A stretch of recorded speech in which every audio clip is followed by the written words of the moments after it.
this week. Oh, okay. So unfortunately couldn't make it.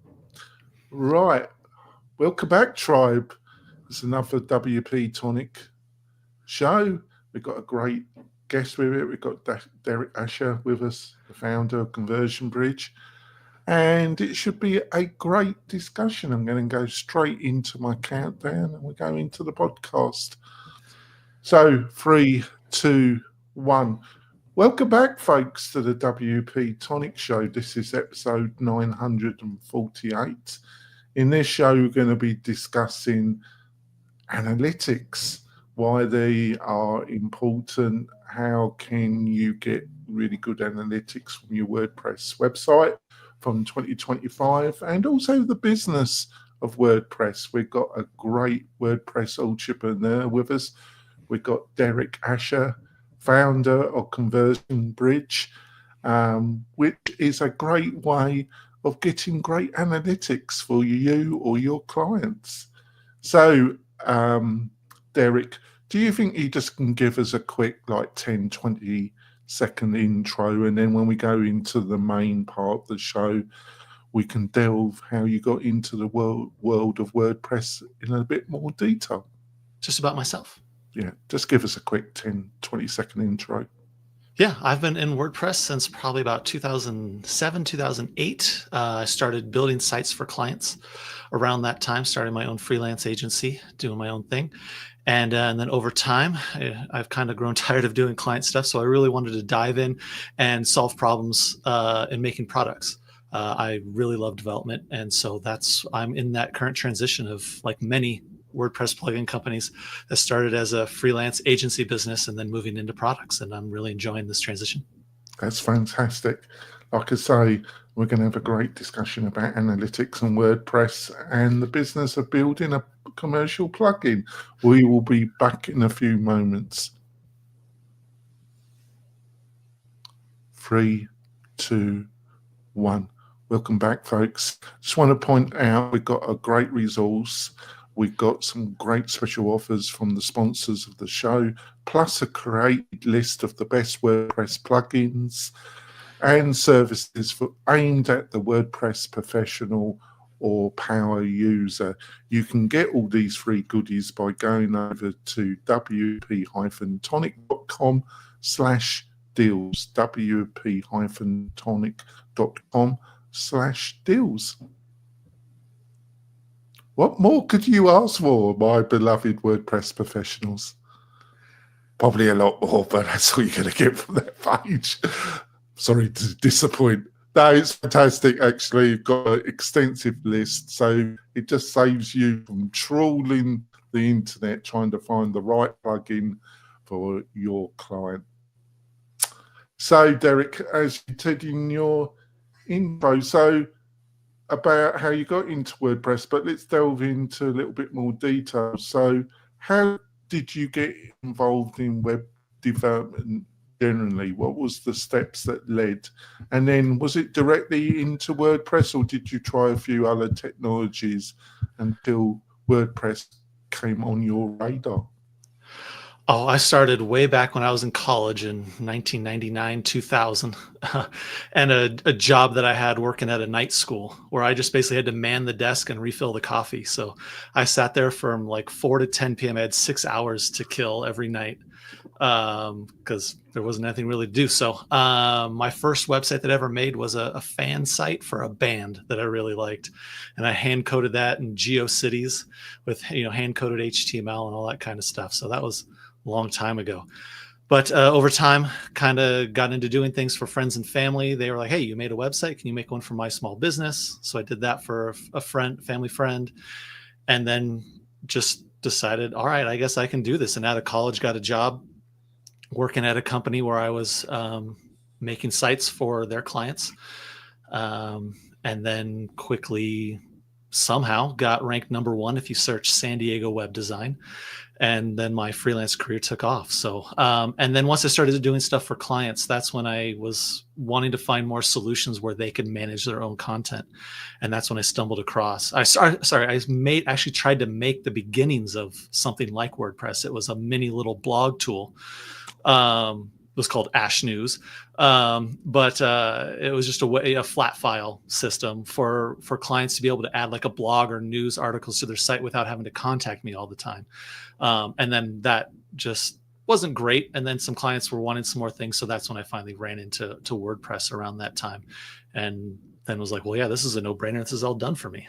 So then I started building sites with WordPress from there on. All right.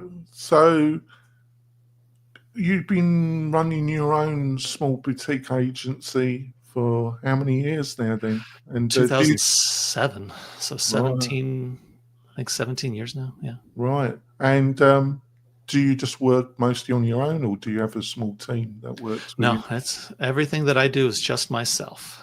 Wow. Wow. So do you just mostly work direct with clients, or is it a mixture of subcontracting and working direct with clients? Right. For the most part, it's me working directly with my clients. I did build some great partnerships where I'm their a branding agency senior WordPress developer, as part of their staff and stuff. But really, it's just subcontract whenever they need someone to come in and build a site. And I've had a great relationship with them for about 8 or 9 years.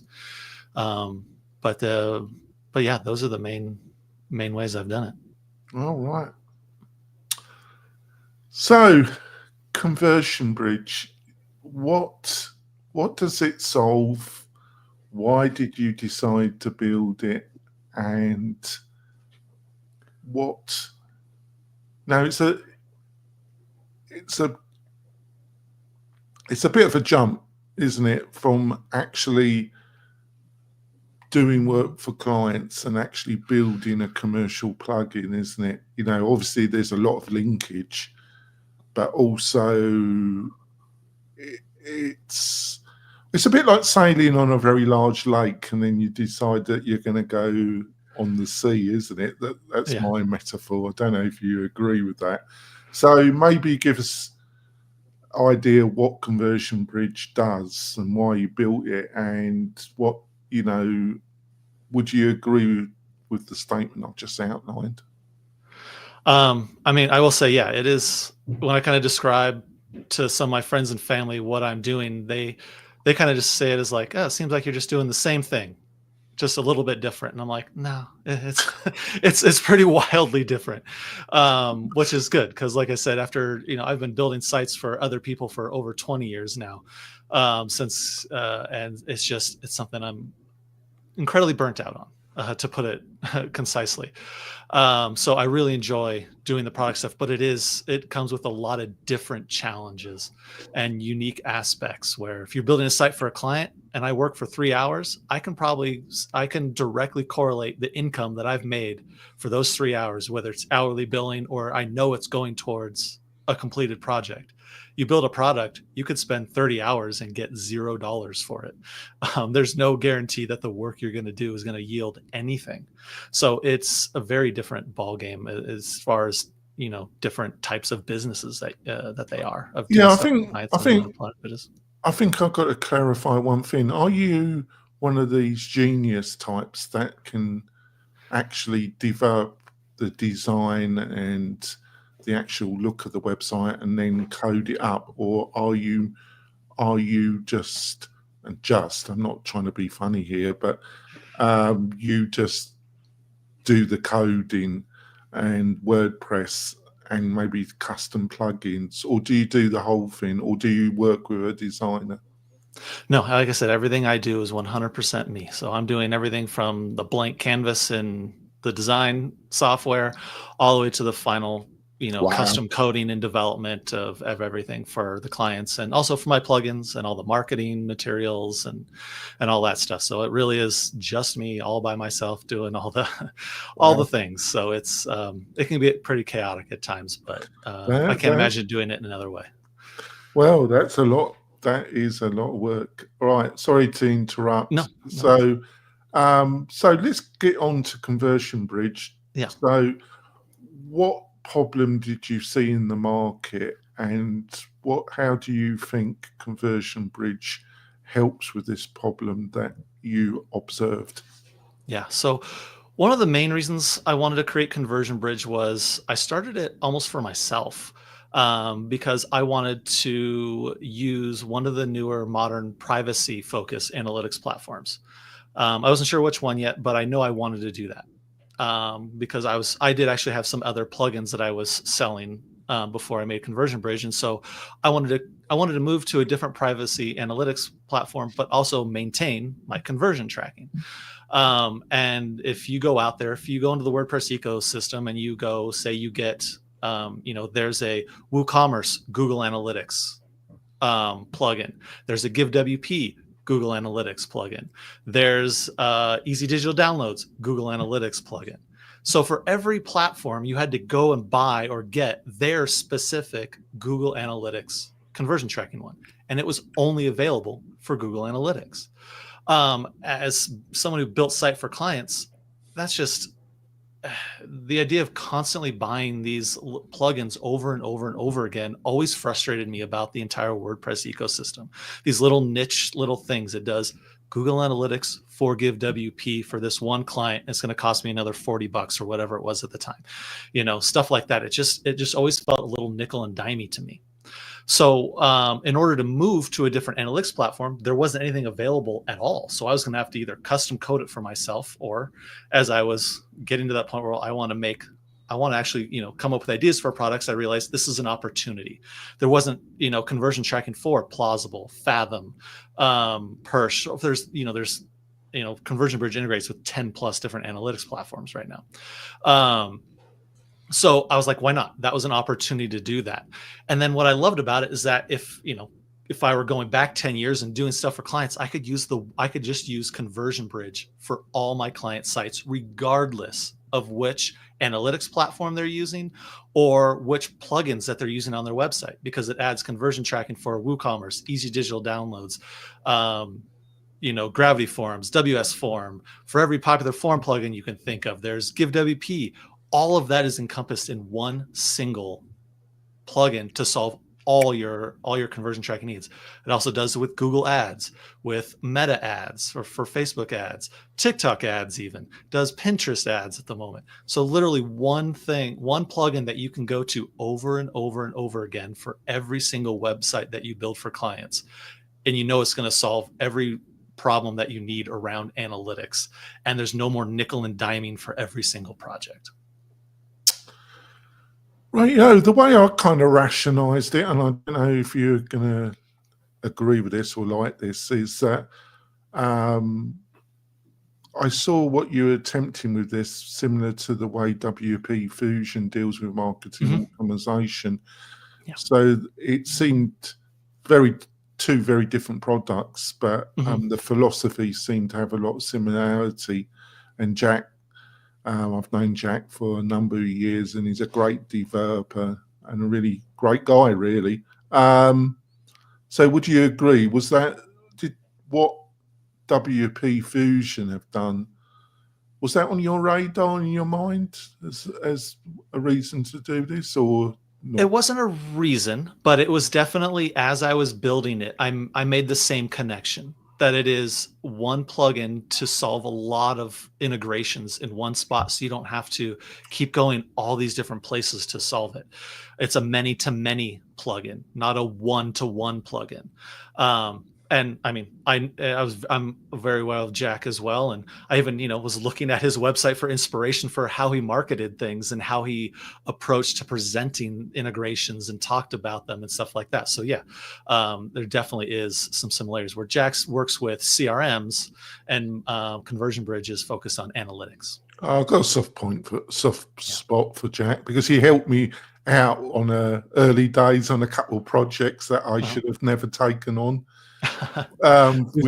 With crazy clients that had fantastic ideas, but a limited budget, and they're just never ending, and he had to come and save me for a price, though. But he did save me, and he didn't have to do it, really. He used to do me a favor.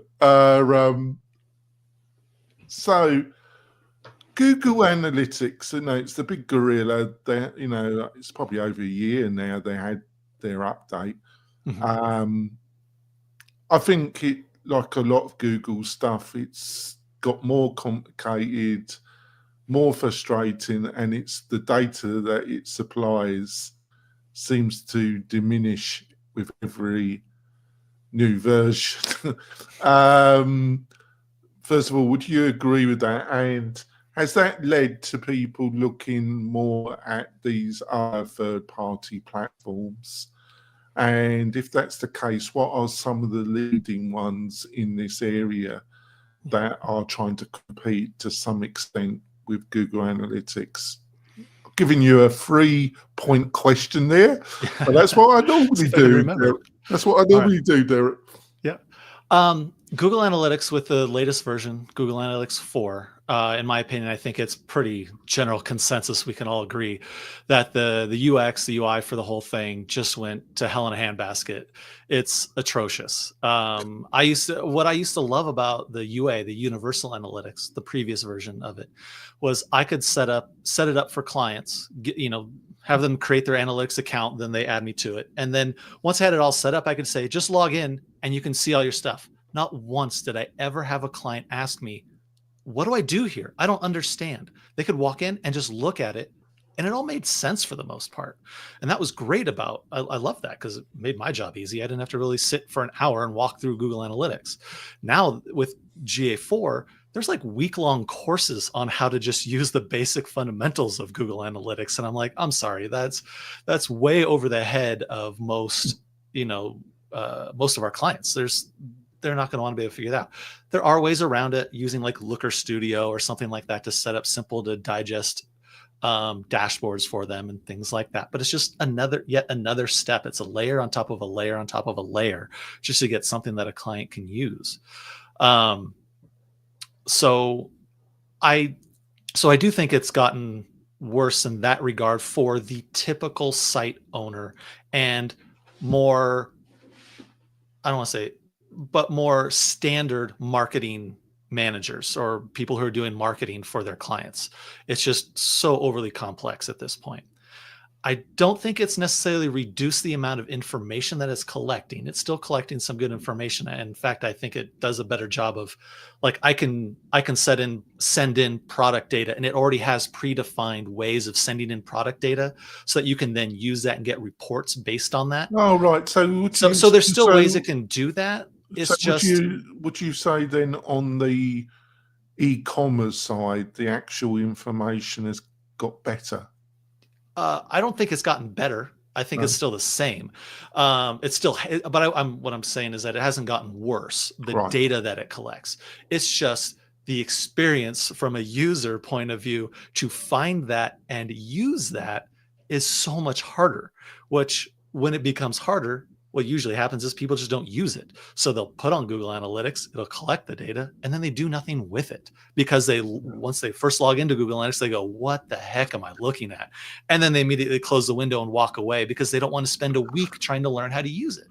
Now, people who are professional marketers who are in there literally day in and day out because their only job is like a Google AdWords manager, that's like what they do day in and day out. They kind of, they figure it out over time. And so for them, it becomes something that they can learn and deal with. It's not ideal for them from what I hear and what I've heard other people say who even use it daily. It's still a frustrating tool, but it does the job. It's definitely one of those things where it's like, clearly developers built this tool and there was no one involved. My wife, who is a front-end UX UI designer, so I hear a lot about, how to make good quality UI and UX stuff. It's clearly that only the developers have touched this. There's not been a UI UX person who has touched this GA4 product in any meaningful way.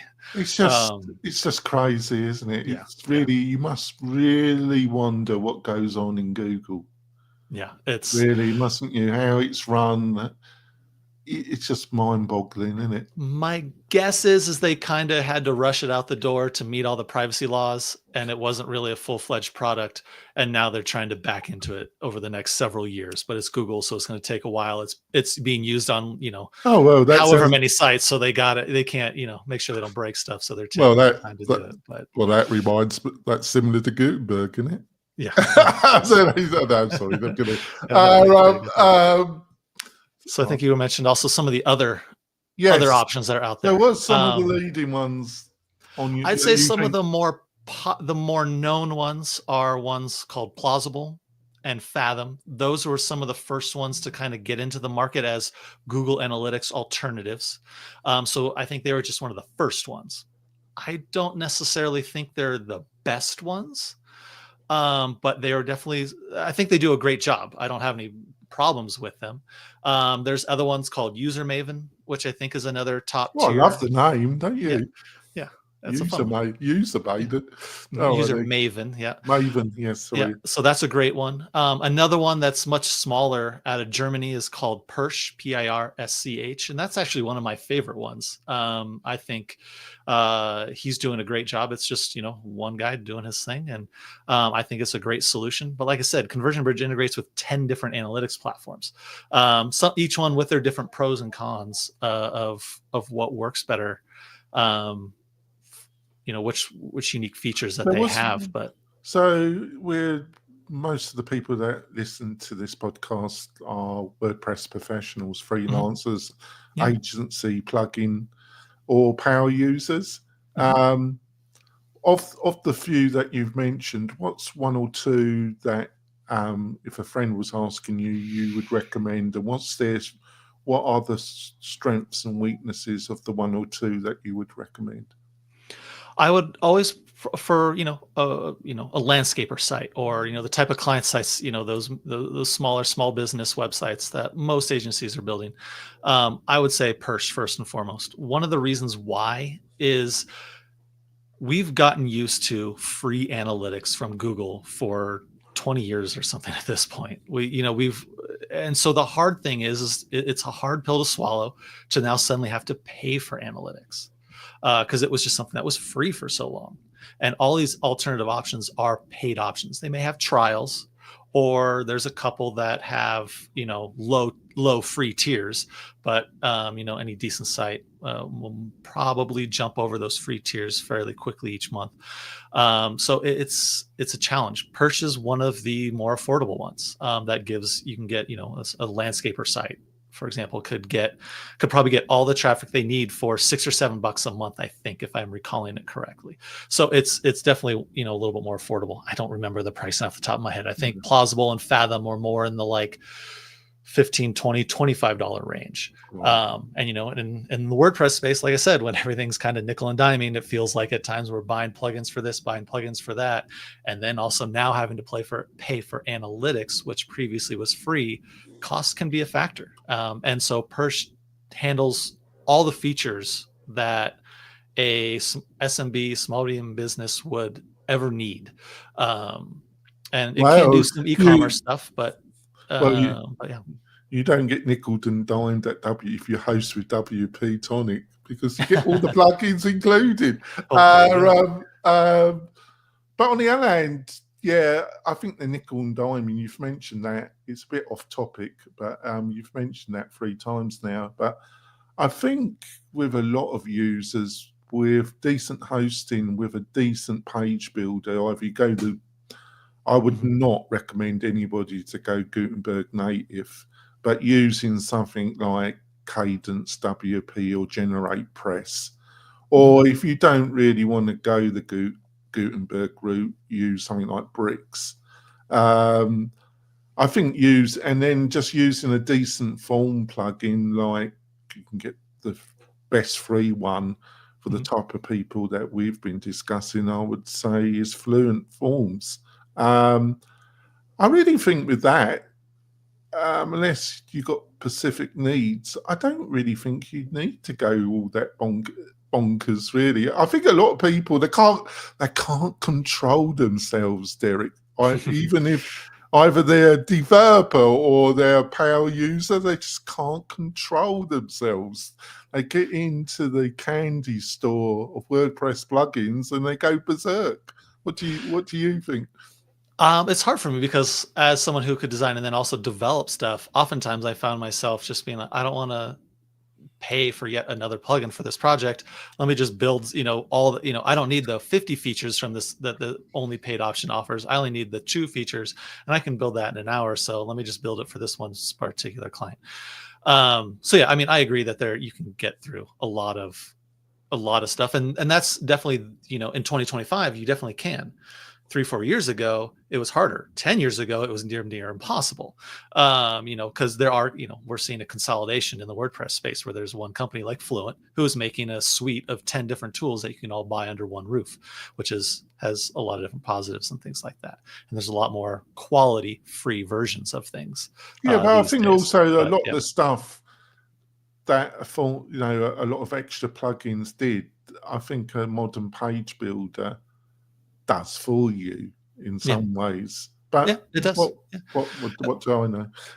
And exactly, like when it comes to, but it's more those niche things, like little unique things that you need. Yeah. Like I said, when I was, some of the things was, I think the final tipping straw was, when I had to get the Google Analytics conversion tracking add-on, and the only one that was out there was on Code Canyon for this one. I forgot what the core plugin was, and it was another, thing, and it just was like, well, I don't want to buy anything from Code Canyon. That just always feels a little like you're going into a seedy alley for some reason. And so it just the was back streets of WordPress. Yeah. So it was just like the idea that you had to, I had to buy the one plugin for the client to use that, and then buy yet another plugin to do the conversion tracking, and then buy another plugin as another add-on feature for it. It was just, that's kind of more of, what I need. And it was that particular project. It's not every single client project that you build, but it was just an impetus to, how to build, how I would want to build a WordPress plugin is something that isn't just this one little thing that sells for $49 and it does this one little thing, which is an add-on for another thing that someone already had to buy, which is an add-on for this other thing. And, it just was kind of frustrating. So the idea of this many analytics platforms, many WordPress plugins that that they all can integrate together, and not just this one tiny instance. And then, and it can be used on any client site basically. So you could reuse the same thing. So you spend, a couple $100 and you can reuse it on 30 different client sites, or you have to buy all these different things to use for individually for every single client site, type thing. So yeah, that's kind of the idea behind how I've structured it. So the name, I love the name, Conversion Bridge, because some of these plugin names, I can't even pronounce them. How hard was it to get the domain? Did you have to spend some money or was you lucky enough to get it? But I do like the name Conversion Bridge. Yeah, the domain is Conversion Bridge WP, so that was pretty easy to get. Oh, that's how you got it. Yeah, I had the WP. Well, you might get into trouble there, might you? You never know, do you? I'm not too concerned about that. No. But yeah. So I mean, I think conversionbridge.com was actually taken, but not being used. But I was starting a new product. I wasn't going to go spend $10,000 on a domain when I haven't even made $10,000 on it yet. I wasn't going to go. Well, I think because you've got the WP at the end, it all works, doesn't it? But the name does kind of in your mind, it is the product, isn't it? So and that's what I wanted, because I wanted to make it clear what the differentiator was between, this isn't just a plugin to add plausible or add basic Google Analytic page view tracking. That's not what it is. What it is about conversion tracking, which is another level of analytics. It's when does someone submit a form? When do they click a specific button? When do they make a purchase on your site, and get all the details about it so that you can track back to what that user did, where did they come from, and all that kind of stuff, to give yourself or your clients really quality data. I think there's a lot of, I'm guilty of this myself. So, I set up a site for clients, I add Google Analytics, and then I walk away. And then the client goes, great, I had 100 people who visited my site, but did any of them contact me? Did any of them buy something from my site? Did they sign up for a newsletter? Oh, wait, well, we didn't set up conversion tracking for your site. Well, why didn't we? Well, because it's kind of a pain in the butt to do it, because it required some code snippets and figuring out where it goes, what hooks and filters in WordPress, what, for all kinds of stuff of when to make things happen. And so that's what a great differentiator about Conversion Bridge is, that it's a couple clicks, and not only have you added the analytics platform to track the page views, which is we should be doing for every client site. But now you can really get some great data about when they're submitting forms on the site, making purchases, signing up for the newsletter, all that kind of stuff with just a couple clicks. There's no more coding, there's no confusion. It's just boom, boom. Now I can not only give my client, here's some great data about, now that we've launched your new site, we can see how much more traffic your site's getting, or you've implemented a new SEO strategy. Not just the amount of traffic, but you can also say, we've now tripled the amount of contact forms or leads that you've gotten through your website, which is the real metric that you want to be giving to your clients as evidence that you are producing value for them. So that's one of the differentiators that I wanted the name to convey, that this is about conversions. Well, like I say, I give you top marks, but because am I correct that you don't offer a free version? So you decided not to use the power of the directory.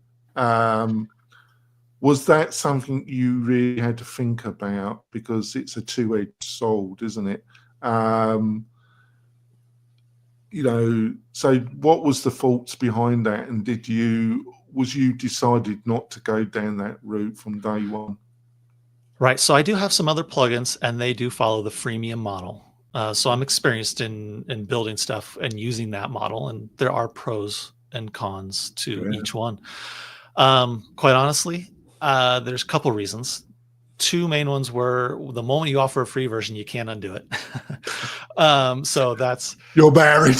yeah, you're basically stuck. So you there's no Control Z for that, because then people have certain expectations. And I've been told that the support tickets, they're the most villain. I've been lucky with my plugins that I have not experienced that, honestly. A few rare times, but I think it depends. I was being it depends on what it is. Yeah. Trust me, I've heard the stories and I've seen them. So yeah, but I think with something like Conversion Bridge, you really would be opening a can of worms if you offered a free version. The other challenge was the line. It's often talked about with other product makers is where's the line that you delineate of what's free and what's paid.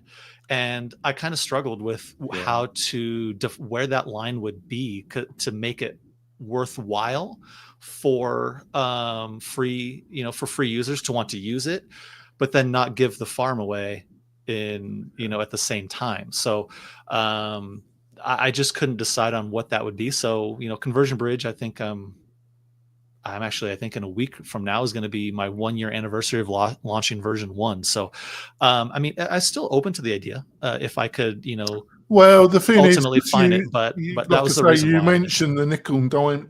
The other way that a few friends of mine have dealt with it is they offer a free version that has a lot of value, but there's a lot of pinch points, and then you got to buy add-ons or add-on packs, and I don't think that would suit your philosophy that you've outlined so far in this podcast, would it? But maybe you change.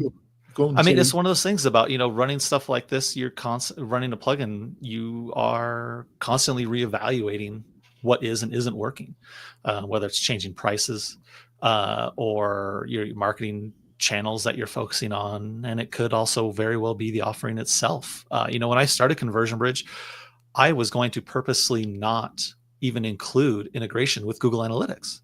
I wanted to be for alternative platforms. I learned within like 3 seconds that wasn't going to work out. But that was one of Was you drinking at the time, or was you?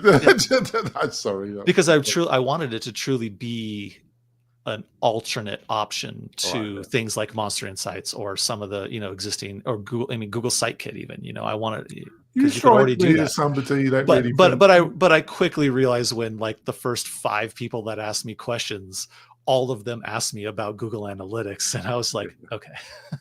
So I was like that. That was people don't realize you've got to be, because you strike me as somebody that really thinks stuff out,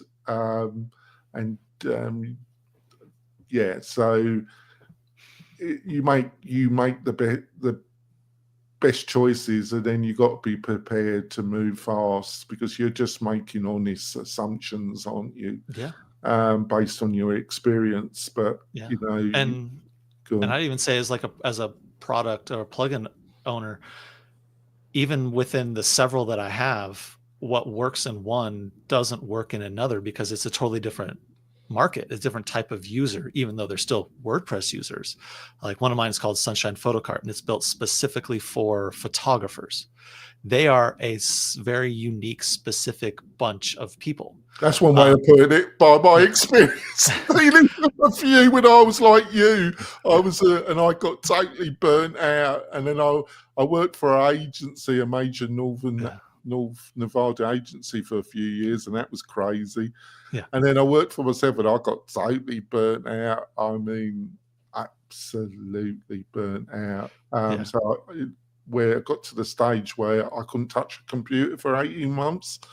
I just got I got a manual job and I couldn't do it. Right. We've had a great discussion in the first half. We're going to have another little quick break for our sponsors of the show, who are much appreciated. And we will be back in a few moments to terrorize Derek some more with the interrogation. We'll be back in a few moments, folks. 3, 2, 1. We're coming back, folks.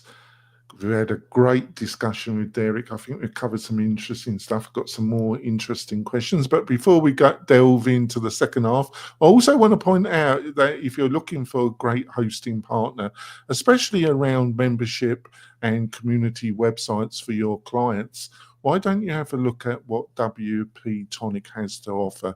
We've got some great packages for developer freelance partners. You can find more details by going over to wp-tonic.com/partners, wp-tonic.com/partners, and we love you to partner with us. So no free version. You built this. Who do you? So building something and actually getting traction is two totally different things. Part of your exercise trying to get some traction is agreeing to come on to this podcast, I'd imagine. But I loved the name, and I looked at your background and I thought, yeah, let's try and support him.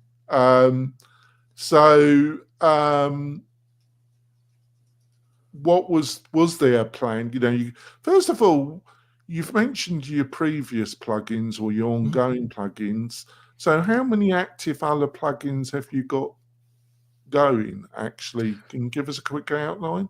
Yeah, so I have my Conversion Bridge one, the Sunshine Photocart that I mentioned. I have a couple other ones. One's a confetti plugin, so it adds a little confetti effect on the page when you submit a form or do like a purchase on WooCommerce, stuff like that. So it's just totally fun little silly thing. And then an address autocomplete anything. It makes it easy to add Google's address autocomplete to basically any form on a WordPress website. Again, that came from trying to solve a problem on a client site.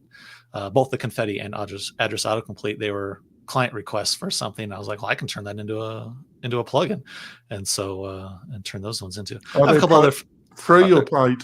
Those ones all do have those are all freemium ones. So there is a free version and then a paid version. Like the confetti, you can just put like the standard confetti effect, you know, using a short code or something like that. The paid one then lets you customize it, what angle it comes in, how fast it comes in, how long, the colors, and all that kind of stuff. So it can, you know, really make it how you want it to look. And then the address autocomplete, the free one does one form, and then the paid one you can do any unlimited number of forms on a single site. Right. So those ones had pretty clear lines that were easy to decide what would be a good free version and what would make a worthwhile paid version. Right. So you got a little bit of experience in the plugin.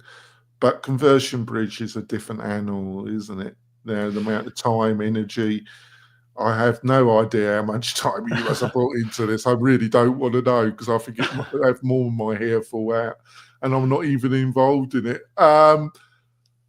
So you start building Conversion Bridge. I would imagine, I'm only surmising this, that this is really aimed at the WordPress community, the pro community initially. That's where you're going to get some traction. Yeah. But then you've also got the bigger market of the agency market that are using WordPress, but they know nothing about the WordPress community, nor do they want to know anything. So you start getting so how much energy did you put in working out a marketing strategy, and how you were going to start getting some traction? Zero. I mean, my it's God. just, I mean, what's this, the general strategy was, well, I'm going to make this, and then I'm just going to keep posting about it on Twitter. I mean, there wasn't How much. many hours have you put into this, developing it? Be honest. I honestly don't know. I'm terrible at tracking my time. I mean, I started it in, all I know is I started it in like a week before Christmas in 2023. And the first version launched in February of 2024. So it took me from initial, like, okay, I had the idea for about 6 months beforehand, but I just kind of sat on it, not sure if it was actually a worthwhile one. And then And something how you just, developed it? Is it mostly PHP, or are you into React and JavaScript? it's all PHP and some vanilla JavaScript. It's one of those things where it's to get it done. That's what I know. I'm not in the world of React or anything like that yet. I mean, I can do some basic blocks. Yeah, I'm created dangerous in JavaScript. I was a JavaScript developer in the days where there were no libraries. That's why I got no hair, Derek. Those Wix books, those red things, trying to get the DOM to work on different browsers. Oh, Jesus. Yeah. I've been at lovely stuff. So no plan. So how have you, hopefully, what things have been working for you to start getting some traction? For me, honestly, it's been great being just part of the community, and being involved and active in it, at least even if it's just online in the social channels, of just posting on Twitter. I've encountered some great people, and then met them in person. I've gone to my first WordCamp, and I think it was 2023 was my first WordCamp, and then went in 2024 US WordCamp. You were there when the bomb exploded. I actually did not go to that. I met a friend who was walking the opposite direction saying, I don't want to go to that. You want to join me for a drink? I'll buy. And I was like, okay. That was a wise decision, wasn't it? We actually ended up walking over to the hotel bar and having a drink when all of a sudden the phone started blowing explosion up. happened. Yeah, while we were having a drink, and all of a sudden I was like, what is going on? Oh, dang. Okay. But yeah, anyway. I bet there was a few people who wanted a drink after listening to that. It was the looks on people's faces as they were walking back into the hotel after that was something to be seen. It was interesting. My English humor gets me into a lot of trouble, Derek. Yeah. So you seem to be enjoying it, but a lot of Americans don't get it, Derek. They think I'm a prick. Oh. Maybe they're right. I don't care. I'm perfect. Yeah, like what's been working for me is posting a lot about it on social media, and getting a lot of people to know about it, and then they refer it or talk about it to their friends, other people. So one of the big things about when I was doing my agency work, I got new clients 100%. Well, let me rephrase. That's not true. The last 10 years or so, my new clients 100% came from referrals, from people I'd work with and them telling them about other people. So I'm big on good quality customer support and keeping people around me happy and informed. And then they tell everyone, and that's a lot less work for me. I find that easier to spend the time doing good quality communication and support and being friendly and kind, and what that yields naturally in return. Oh, I don't believe in any of that. That might be your mantra, but there we go.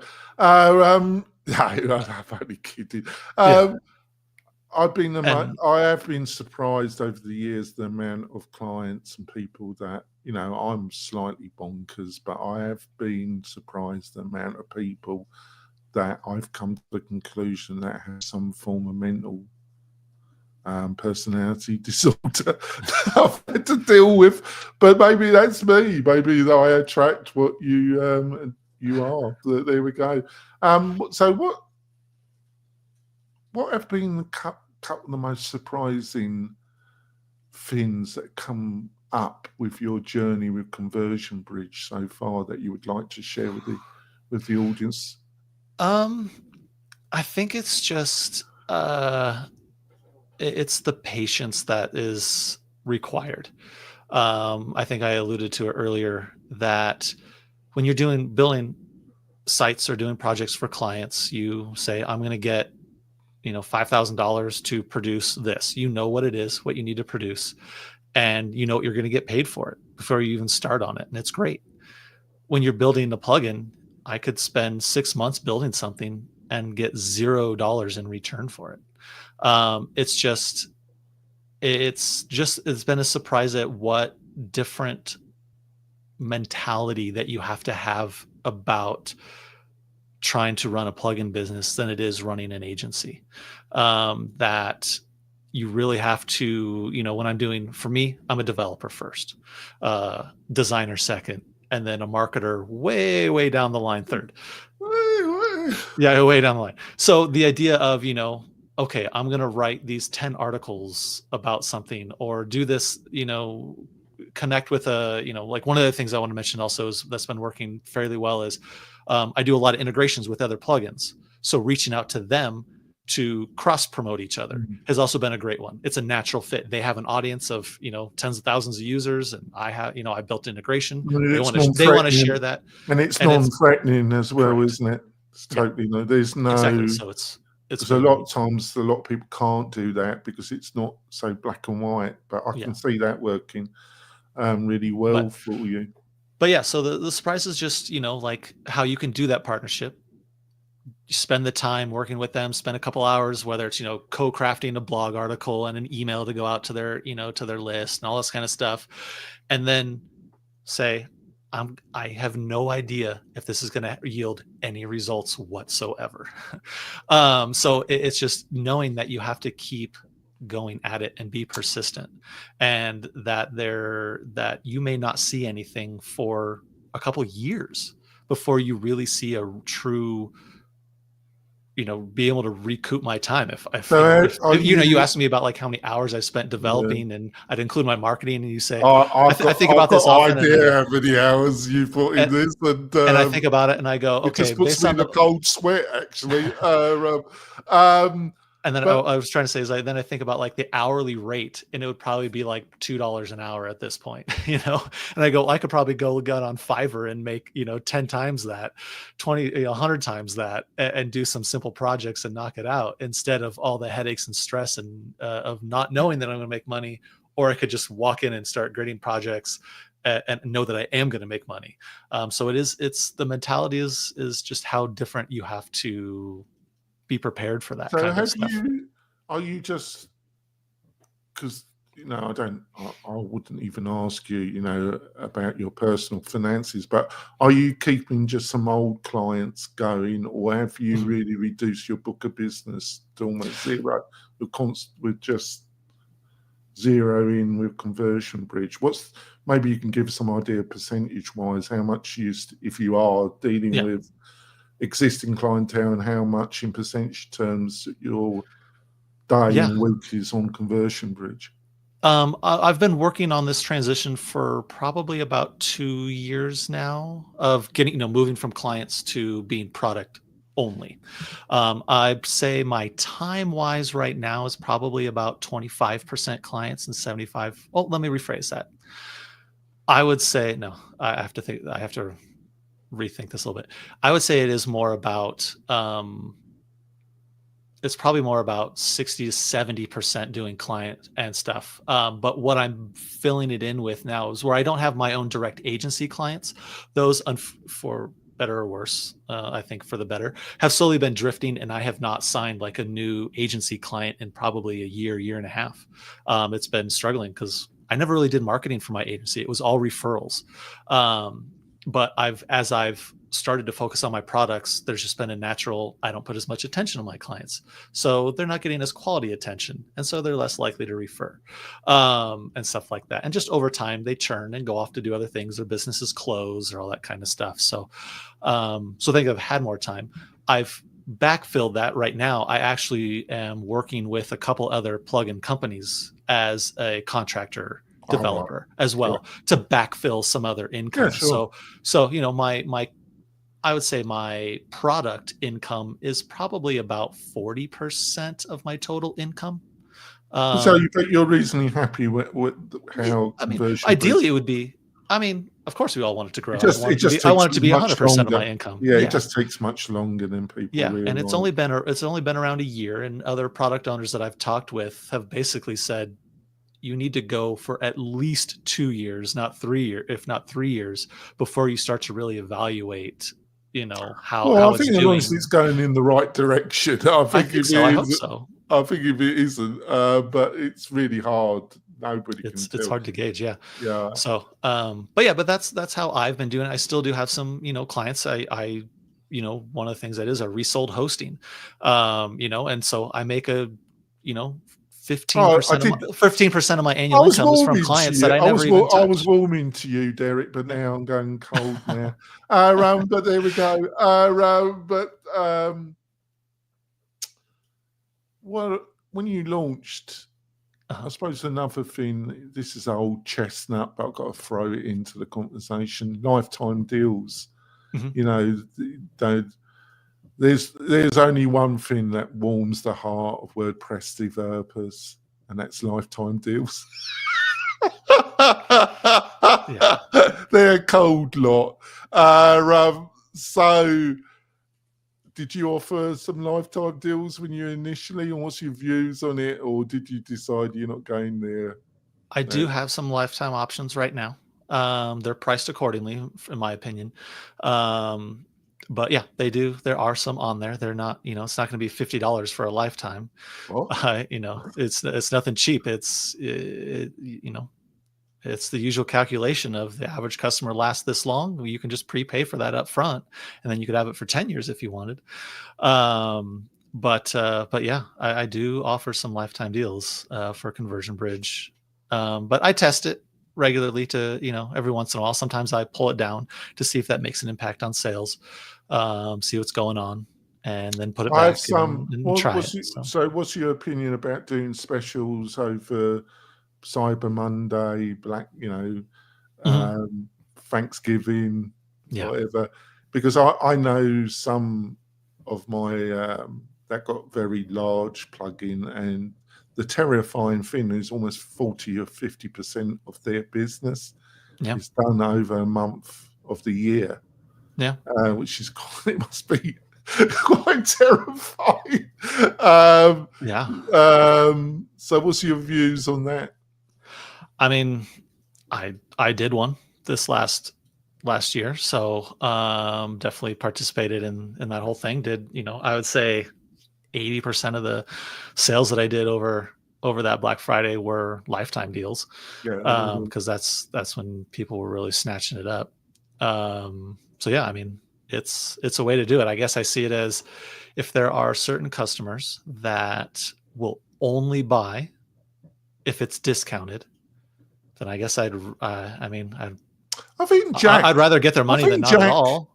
I think Jack deals with it quite well, because he offers special offers, but they don't get lifetime support. They get and that's they get a couple of years, and then if they want more support, they've got to pay for it.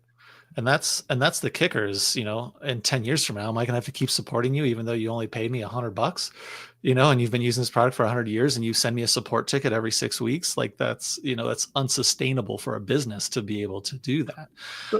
So yeah, and that's, yeah, I think that's a fair way to look at it in a way. Yeah, I think so too. I mean, the other side is when you're selling a product, I would say most of the support tickets happen within the first month from most customers as they get onboarding, have some questions. Is that the freelancers? How do you find the freelancers or the small boutique agency? I would imagine most of your people in it, I don't know, that's I never quantified that with you. How would you see, are most of the people buying, are they freelancers and or boutique or larger agency owners, or is it direct people who've got online business?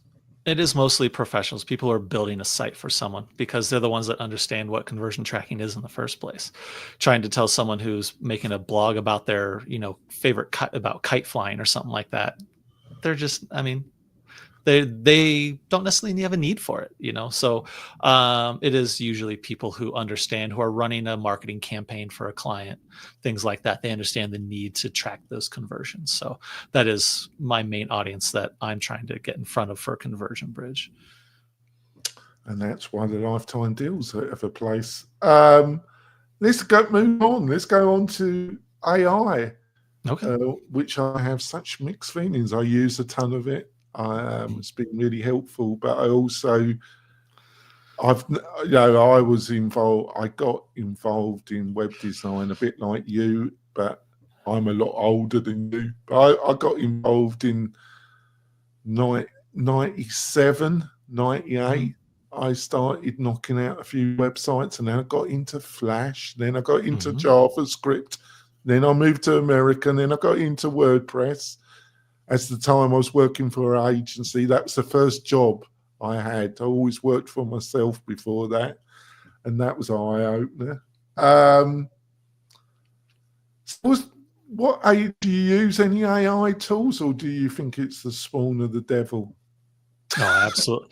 No, I definitely use them, and they're incredibly helpful for building faster. I love it. As I've been able to build things a lot quicker, a lot faster. With Conversion Bridge, it's not too helpful because AI has no ability to comprehend the code base of the 50 plus plugins that I do integrations for, and to how to If it manages that, I think we've got a bigger problem. Yeah. But for example, like I'm building right now, I'm building an a more detailed integration with the Google Ads API. To make it easier to work with Google Ads conversion tracking. It's actually been fairly helpful with in things because it's a more open API, it's more generic. But yeah, so I like AI so far. I'm also concerned that I'm not going to have a job in 2 years, but Well, I'm not trying to be funny here, and but are you concerned because a lot of people listening to this, there's a certain type that I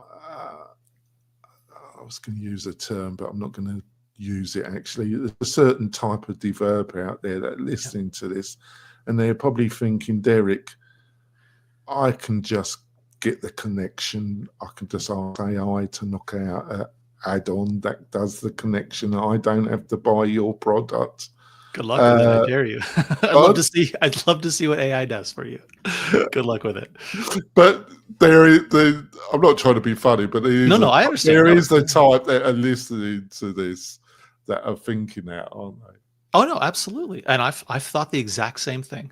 And I've tried it and it doesn't work so far. Maybe in a year from now, maybe in 2 years from now, it might. I've been aghast. There's been people on public forums on large Zooms that said, "Oh, I've knocked this ad on. I just used AI, and they've put it on people's production websites, and they've stated it in a public forum that I've been a part of, Derek." And I just kind of, I haven't got the camera on, but I'm just smacking my head on the table. I'm not an active developer, and I just think, where are you living, mate? This is going to bite you on the arse, and it's coming soon. But there we go. I think the mini utility things like making a mini plugin that's just a standalone, its own plugin. I think AI can actually do a pretty good job of that. Say you need a plugin that just solves this one particular problem for a client, and I think that is a great way to go about it. to do something like Yeah, that. there's boundaries. I was Yeah, being I think there's great things. I totally agree with I you. think like I said, my current AI moat, so to speak, for Conversion Bridge specifically is how hard it is to connect these different systems to get it, to get it to work with WordPress, to get it to work with your analytics platform, to also get it to work with the plugin that you're trying to do, to know when a certain form is submitted or when that happens properly and all this kind of stuff. To actually get it accurate is a challenge, to do it right, and to get all the detailed nuance of various things. So I think there's a bit of a moat because of the complexity. I think AI can definitely create its own standalone little thing. Like here's my example is the other day, this year, one of my goals is to get better at marketing, which, one reason why I'm here on this podcast today. But, I create a list of like 15 different things. And one of the challenges for me in marketing has always been, there's this list of, things that I've put together. What do I work on next? I don't know what's going to be the best one. I get overwhelmed and end up doing nothing. So what I did is I was like, I just want something to decide for me. So my idea was, I'm just going to close my eyes and pick something literally on the list, pick something and just do it, whatever it is, doesn't matter. And I was like, well, it'd be fun. If we create like a little spinner, just a little tool that goes through all the different things and then goes, spin, spin, spin, pop, here's the one to work on. So I asked AI, can you create a spinner? Here's my 15 different tasks. And it created it for me. It created it in 30 seconds. It was fantastic. So doing something like that is wonderful. People have no development experience who want to create a fun little tool like that. They're learning how awesome and cool it is to learn about how to code something. And I kind of see it like my son and I've been trying to get him into Minecraft coding and just showing him about when he was just like, wait, I can get it to do what now? When I throw this one little thing, it can blow up 500 blocks wide and do this cool. He's like, eye open. Like, if I just change this one little bit of code, I can have it do that. It's just AI is introducing people to that same thing of what the power of code really is. It's no longer this mystical thing. They can actually see, okay, this is what it is. And when they look at it, because when I learned coding, it was just looking at code and it just kind of made sense to me. And I understood what was going on and what they were doing and why. And so if people are getting to do that, see the code and they go, yeah, it's kind of cool. And I think the idea of, I'm absolutely certain, like on the App Store, there's going to be something like, I want a to-do app that does this, but does it in this very specific way that I want it to do it. If we all have, the women in our lives who have their, pen and paper calendars or, how they keep track of their, notebooks and things like that. They're like, well, I want it to look a very specific way or be organized a very specific way. Well, now you can just ask AI to create like an app for your phone that works exactly how you want it to work, not necessarily how some other app developer has decided your to-do app should work or your note-taking app or things like that. And that's kind of an interesting world that we're coming up to, where you could just be like, hey, AI, can you create, this note calendar type app where on these days this happens and the button is purple and when I hit this, this happens and have it, even more choice. Even more choice. Yeah. It makes WordPress look simplistic. Yeah. But So on to our last question. One of my favorite, and it's my interviewee's favorite because it means that this torture is ending. Time. If you had your own time machine, H.G. Wells, and you could travel back to the beginning of your career, what kind of little snippet of advice would you love to give yourself?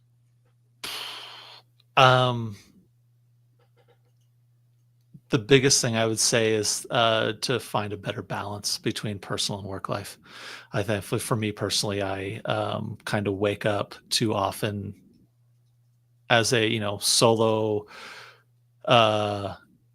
solopreneur, working for just myself. And for a long while, I was the sole provider, and so it put a lot of stress and strain on things, and I let that take over my mental health, my time, my mental energy, and all that kind of stuff. And I think in some ways it definitely spurred me on to get to where I'm at now, to have a level of, comfortable income. I'm not a millionaire or anything, but, living comfortably and stuff. But also I think I could have balanced that out a lot better, and made better time of when, you know, my kids were younger, to drop, you know, in the middle of the day, to stop what I was doing and just go hang out with them for a while and get those couple hours in to go to the park or do whatever. But I always felt very pressured to continue working. I couldn't let anything slip by.